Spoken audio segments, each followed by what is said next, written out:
जय श्री राम। श्री हनुमंत कृपा YouTube channel पर आप सभी भक्तों का स्वागत है। आज मैं जोधपुर ज़िले के ओसिया माता, जिसे हम सच्ची माता कहते हैं, उनके बारे में आज आपको हम बताने वाले हैं कि वो किसकी कुलदेवी है और वो कहाँ स्थित है। तो आइए आज हम सच्ची माता ओसिया माता मंदिर के बारे में आपको बताएंगे। ये ओसिया माता राजस्थान के जोधपुर ज़िले में स्थित सच्ची माता मंदिर, जिन्हें ओसिया माता मंदिर के नाम से भी जाना जाता है, विश्व प्रसिद्ध हिंदू धर्म के एक मंदिर है। लेकिन इन्हें 1444 गोत्रों की कुल देवी के रूप में भी जाना जाता है, जिन्हें जैन धर्म के लोगों की अधिकतम है। आज मैं आपको ओसिया गांव में स्थित सच्ची माता मंदिर से जुड़े सभी चीज़ों के बारे में बताने वाला हूं, ताकि इस मंदिर से संबंधित आपका कोई प्रश्न ना उठ सके। तो आइए जानते हैं सच्ची माता मंदिर के बारे में। सच्ची माता मंदिर, ओसिया माता मंदिर कहाँ है और सच्ची माता मंदिर का निर्माण किसने करवाया, श्री सच्ची माता श्री मंदिर का इतिहास, ओसिया माता का मंदिर का इतिहास किसने करवाया। तो सच्ची माता का मंदिर ओसिया मंदिर के नाम से जाना जाता है। तो ये कहाँ स्थित है? ये मंदिर सच्ची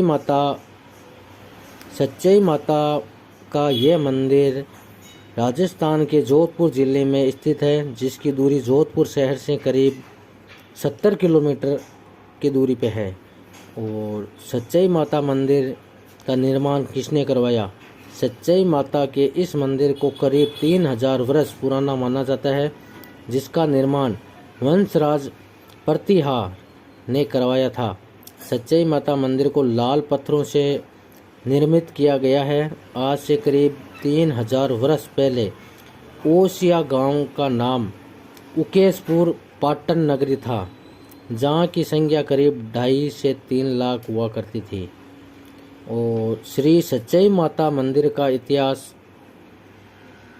पौराणिक कथाओं के अनुसार मंदिर के पुजारी जी का यह कहना है कि वर्तमान समय में ओसिया गांव में करीब 15 से 20 हजार लोग निवास करते थे, लेकिन 2.5 से 3 हजार वर्ष पहले इस गांव में आबादी 3 लाख थी और उस समय गांव का पाटन नगरी के नाम से जाना जाता था, जिसमें राजपूत, ब्राह्मण, विश्नोई और जाट के साथ साथ कुछ अन्य जातियों के लोग भी शामिल थे।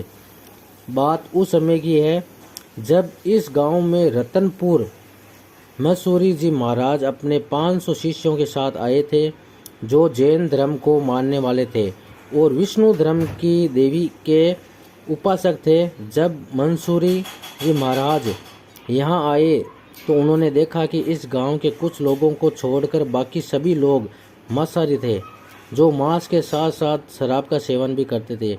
इस गांव के लोगों के खानपान और उनकी संख्या को देखकर महाराज ने गांव वालों को उद्धार करने का सोचा।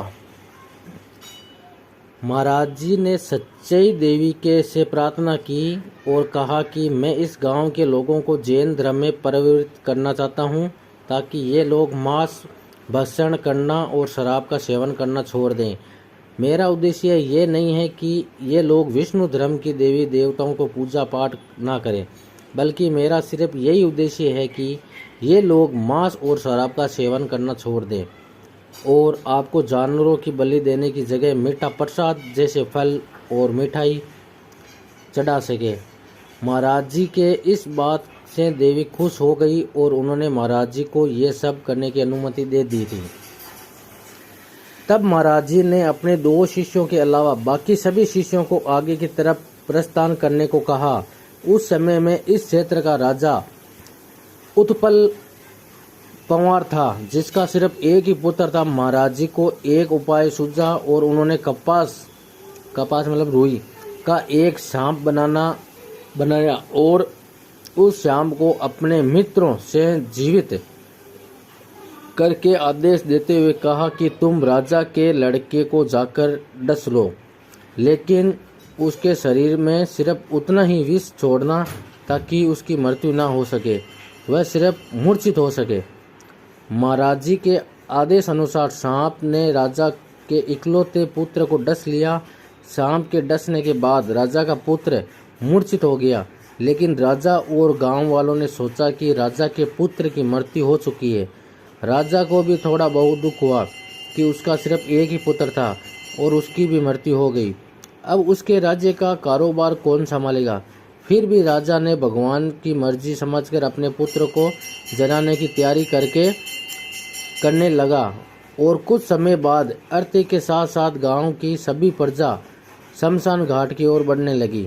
अर्थी को शमशान घाट की ओर ले जाते देख महाराज की दोनों शिष्यों के रास्ते में अर्थी को रोककर राजा ने कहा कि यहाँ बगल में ही हमारे एक महाराज जी हैं, आप इस अर्थी को उनके पास ले चले, हो सकता है कि कुछ चमत्कार हो जाए। राजा ने उन दोनों की बात मानकर अर्थी को तुरंत महाराज जी के पास लेके पहुंचे। महाराज जी ने राजा के उसके पुत्र की मृत्यु का कारण पूछा तो राजा ने सारी बातें बता दी। महाराज जी ने कहा, अगर सच्ची माता का आशीर्वाद रहा तो आपका पुत्र ठीक हो सकता है।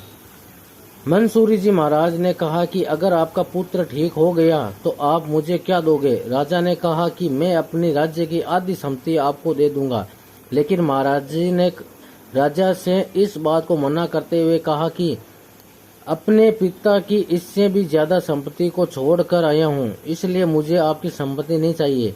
राजा ने कहा, आप ही बताइए कि मैं आपको क्या दे सकता हूँ। तब मंसूरी जी महाराज ने कहा कि जितने भी आपकी प्रजा है, आप सभी लोग जैन धर्म को स्वीकार कर लो। इसके लिए तुम्हें सिर्फ मांस और शराब का सेवन करना छोड़ना होगा। बाकी तुम अपने विष्णु धर्म के सभी देवी देवता जैसे भगवान शिव, विष्णु, ब्रह्मा और हनुमान आदि की पूजा अर्चना कर सकते हो। राजा ने मंसूरी जी महाराज के इस बात को स्वीकार कर लिया।